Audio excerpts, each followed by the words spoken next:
Carl, obviously the Giants defense, which is one of the best in the NFL, they're going to be up for a challenge because this Browns team is averaging 470 yards a game over their last handful of games, and they can score points in a hurry.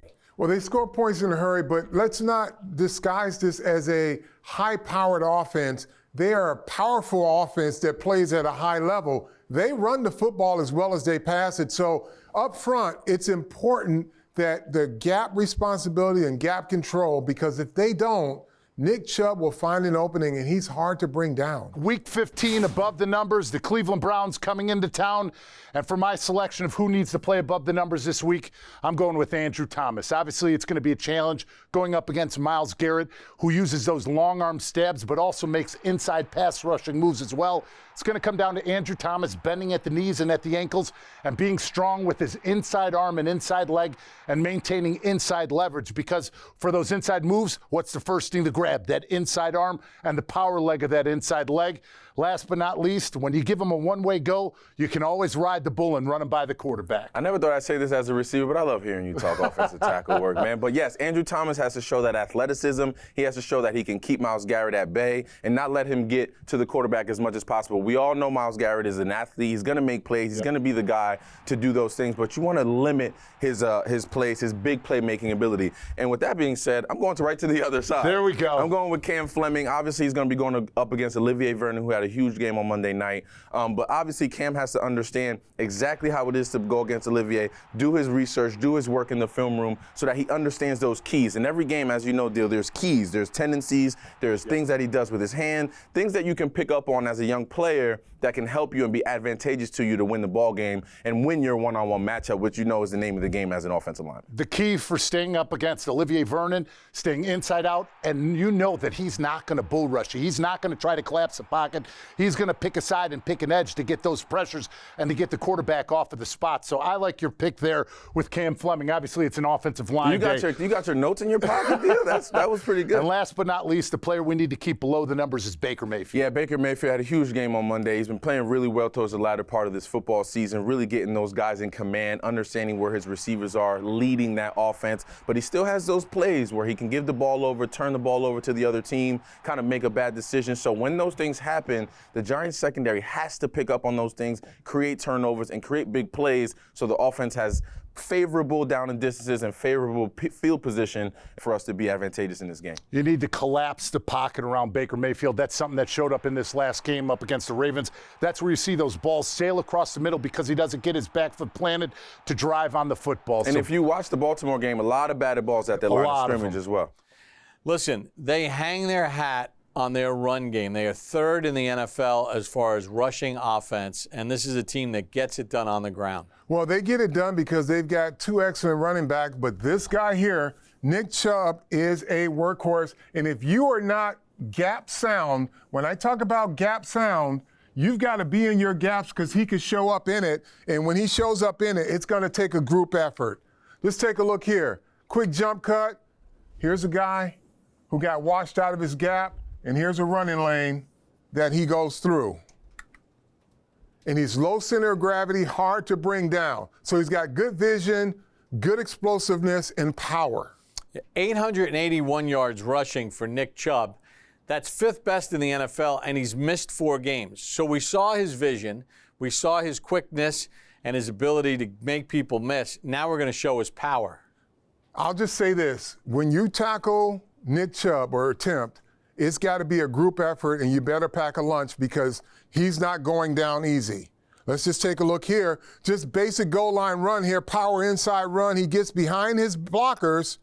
Now let's take a look. First guy misses, second guy misses, third guy takes a right into the end zone. So you've got to have a group effort and gang tackle Nick Chubb and get him to the ground. All right, let's go to the passing game. And Jarvis Landry has always been a guy that gets a lot of catches, gets a lot of yards, not big explosive plays. And, Carl, they're featuring. Last 3 games, he's averaging 7 catches a game and almost 100 yards a game. Well, Bob, he's good because he can get open. You look at him, you say, well, he's not going to run by anybody, but he knows how to create the space. He knows how to read coverages, and he's sure-handed. Let's take a look. He's here on the outside, and he's going to work the inside defender and break it back out. Just to look at the preciseness of the route. He creates enough space, balls thrown on timing, he catches contested balls.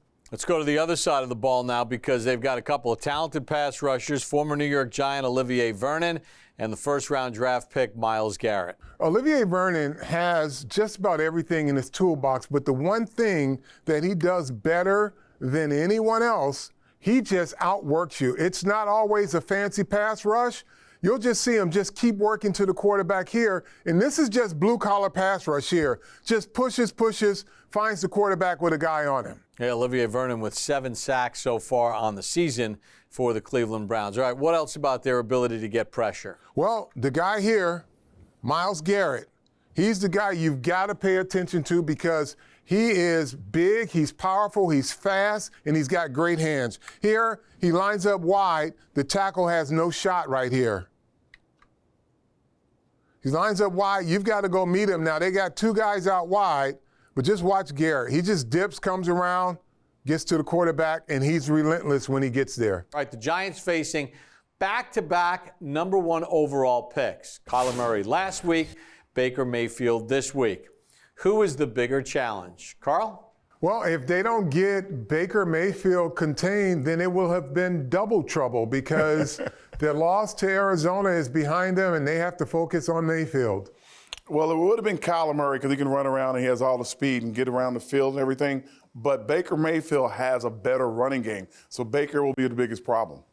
Do the Browns have the best rushing attack in the NFL? Howard?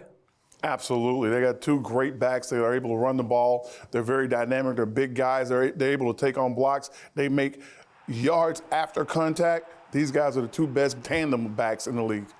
I cannot disagree with you on that one, Howard. They are a complete package when it comes to the running game, and boy, Nick Chubb he's a handful. Sean, this week, the Giants take on one of your former teams, the Cleveland Browns, and we're going to get to our matchup right away. Okay. A place you're very familiar with, the trenches. Yeah, right here, Leonard Williams versus Joel Bitonio. This Cleveland Browns offensive line has really been the focal point of this offense. They've been the driving force. And Leonard Williams, this could be a great matchup right here, Johnny. Leonard Williams gets a Pro Bowl guard and Joel Bitonio, who's playing really well.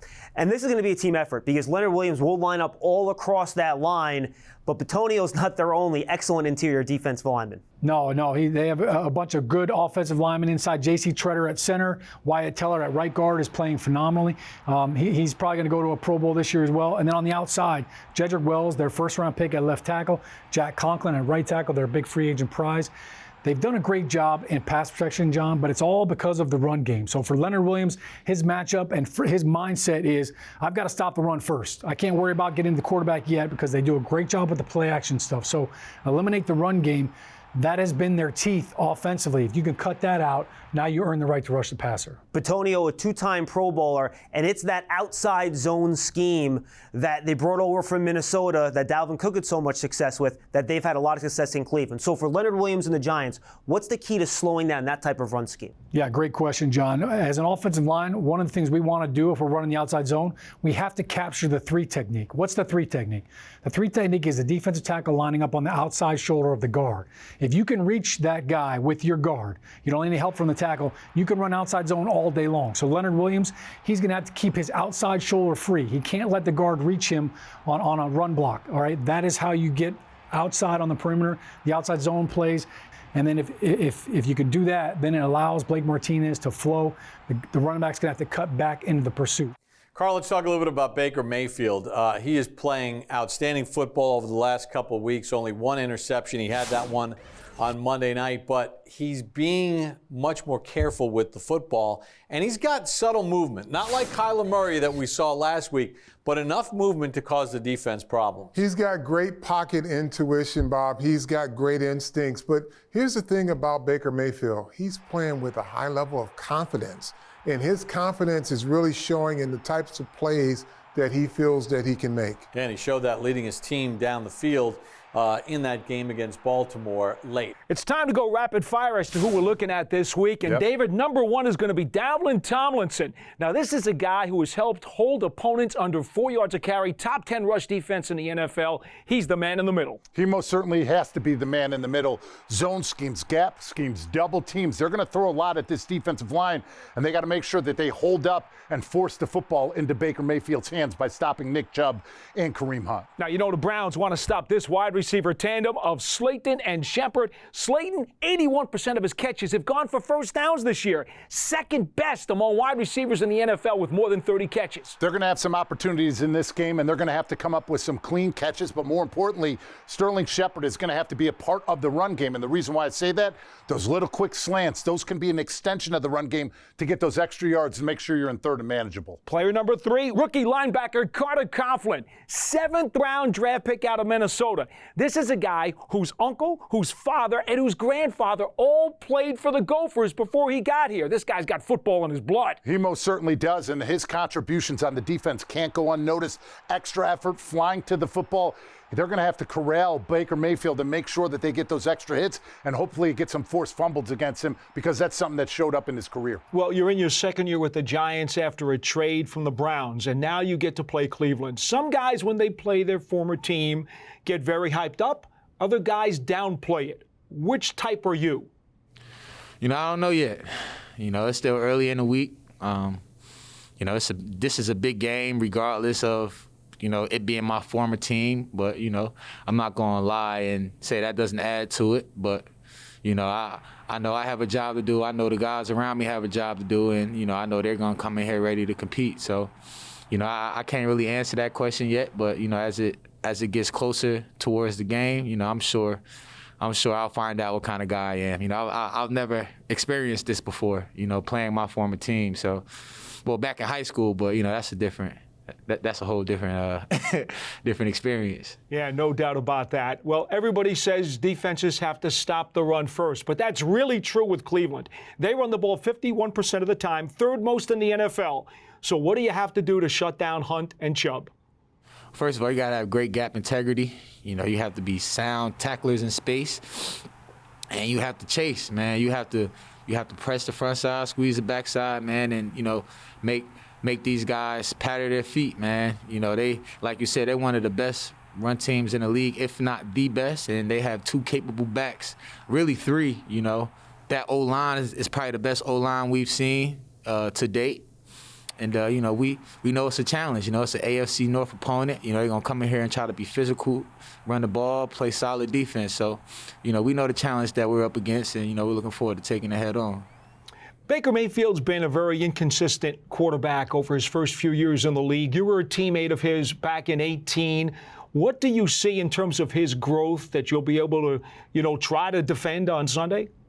Oh, he's definitely a much mature quarterback now. He's been a guy who can make all the throws, but I think they're doing a great job of playing him to his strengths, and they're running the ball beautifully. So everything comes off the play action, off the run action, and you have to respect the run when you play these guys, and I think that opens up a lot of windows that cleans the looks up for them. And when you got a quarterback back there that can make all the throws, that just makes the game easier for him. Well, finally, you have Jarvis Landry and you have Rashad Higgins. How do those guys complement each other? Well, they're both very good route runners. Very quick, savvy at the top of the routes, and they have very excellent and strong hands. Juice is a guy who, he can take the top off, but, he likes the underneath intermediate routes. He can hurt you on the outside. And, Hollywood, he's a guy who can also take the top off. I think they use those guys very well. They're both interchangeable. And, we have to do a great job of, limiting both of those guys. The National Football League stands for not for long. Mm-hmm. Sterling Shepard is the only member of the Giants that was on the Giants when they last played the Browns in 2016. The Browns have 3, the long snapper, the wide receiver, and the kicker. Now, the kicker to this is Olivier Vernon was on the Giants. Yes. And B.J. Goodson leads the Browns in tackles.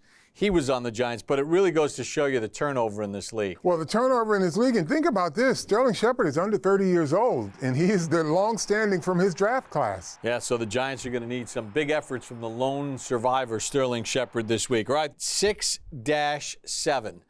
The Giants have won 6 of their last 7 against the Browns.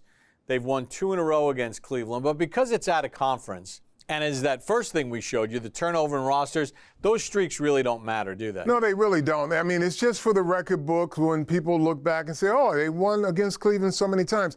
They got to win this year. This is the game that they have to win.